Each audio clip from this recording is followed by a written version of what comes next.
Yo, what's going on, people? I'm definitely gonna go to the beach tomorrow. I don't condone having fun when you still have a lot of work to get done. I don't want to have any fun until I'm done school. At least 2 years worth of work done. But tomorrow's gonna be 95 degrees, and I feel like it's a good time to go to the beach. I may go like once every month until the summer is over. Because I understand in Florida, springtime is right now for everybody, but it's summer right now. When summertime comes, it's summer. That means summer times 2. 105 degrees last year. I don't know what to anticipate now, but yeah, I may go to the beach tomorrow. I got my chest looking better now, not really my stomach, but I don't care. I may get attention, I don't know. I don't really care if I do. But anyway, if y'all didn't notice, I am from Philadelphia. I was born in West Philly, first 2 years, and I moved to Southwest when I was maybe 3 or 2, 1997 and 98. And I alternated back and forth from West Philly, Southwest Philly to Northwest. Somebody was like, "You're not from Philly, you're from Bizarro Land." And I just laughed it off. Like, I'm not that kind of guy who has to prove to the world where I'm from. But that's where I'm from. And if I had the opportunity, I would make a show about life in the black side of Philly. Not really. See, you watch the Goldbergs and the show with Dan DeVito. It shows you how Italians and Jewish people live in the 80s and the 2000s. Because white flight happened, a lot of whites moved to Jenkintown, Levittown, what's the other one? Germantown. That's part of Philadelphia, but it's not like the suburbs at all. Because Germantown interconnects a little bit with West Philly and like City Line Avenue, a little bit. If you catch a 65 bus, you know what I'm talking about. Because I don't come from the streets. I wasn't raised in the streets, so I couldn't really give you I couldn't really delve into the criminal world, but I could definitely show you, or if I had a TV show, what would it be like to grow up as a child, like just how everybody hears Chris had the 80s Brooklyn. I can show you what life was like in the early 2000s, with everything changing from the city's crime, mayors, the culture, the murder rate, even kids today. Because understand, when I finished high school, about a good over 10, 20 schools closed down that year. The very school I was supposed to graduate from, they shut it down. Chicago that same year had about 40 schools closing down. I mean, it's ironic that's one. Now, like when they closed down my high school, it was outrage, but it wasn't protest like it was for George Floyd when 20 schools closed down. Like, you close a school down in a white neighborhood, close one school down there, it's gonna be people it's gonna be people up in arms, parents up in arms. But 10 to 20 schools closed down 2013 because of low performing academic performance from students. And a lot of people like myself, when we finish high school, we work bullshit jobs. That's when we begin to educate ourselves. We self-educate. We start reading more. We start thinking about going back to school because we don't want to work like this forever. We don't really learn too much going to a public school, even a Catholic school. If it's like a mostly black school, you learn, but you don't really learn. because the culture is not where it should be, where education is celebrated. But this was a big problem we had before the opioid epidemic. There was a problem with flash mobs. Flash mobs are when, I'm going by what 6ABC would call these people.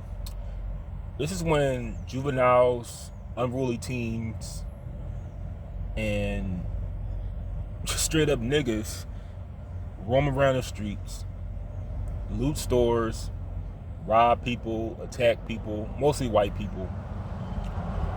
And yeah, they go to jail for a couple days and they get right out. They get out of jail.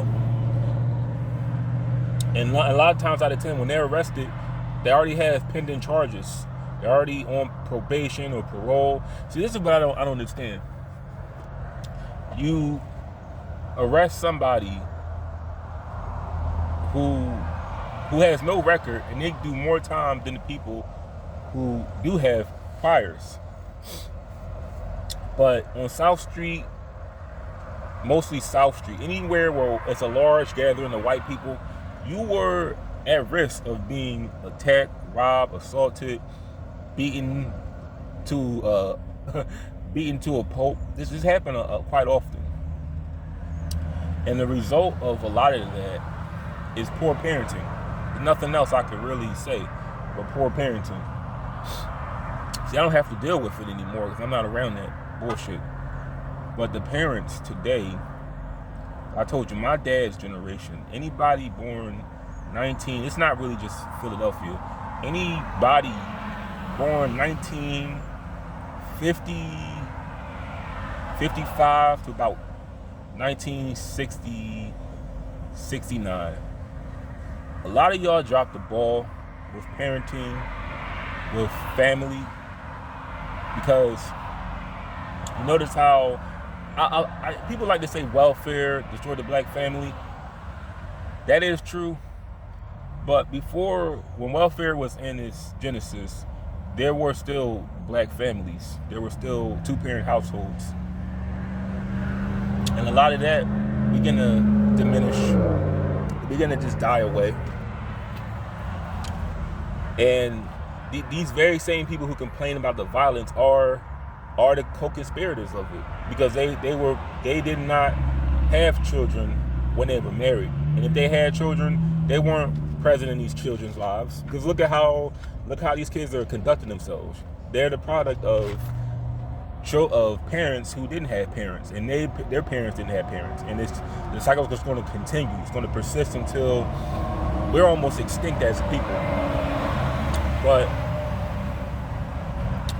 flash mobs, it lasted for 2010 to about 2012. Because 2012, I looked at the statistics rates. That's when the murder rate began to go down. It was always a lot higher in like the early 2010s, but it went down 2012. When I didn't feel unsafe going outside, I knew it was beginning to change. But let me explain this again. Flash mobs are basically when black teens, they walk around the streets and knock white people out, they rob their stores, they loot their business.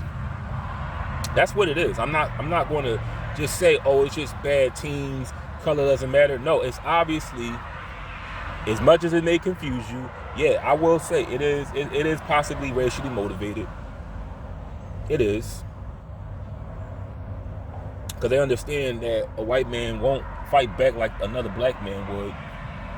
And if he does, he may get called a racist, or he may get arrested for, I wouldn't blame him, he may shoot one of them little motherfuckers, and he may go to jail for it. But like I told you, I'm balanced on this channel. All those attacks that happened, because remember my mom was saying how, I forgot which mall it was. Maybe it was New Chamonix Mall or maybe Oxford Valley Mall. I remember she was saying how they didn't want blacks in their malls. And I was telling myself, I was a little aware back then. I was telling myself it has nothing to do with race. It's just fucked up children. They don't want people from North Philly, West Philly bringing their ways up to New Chamonix. Because I stand on this 100%.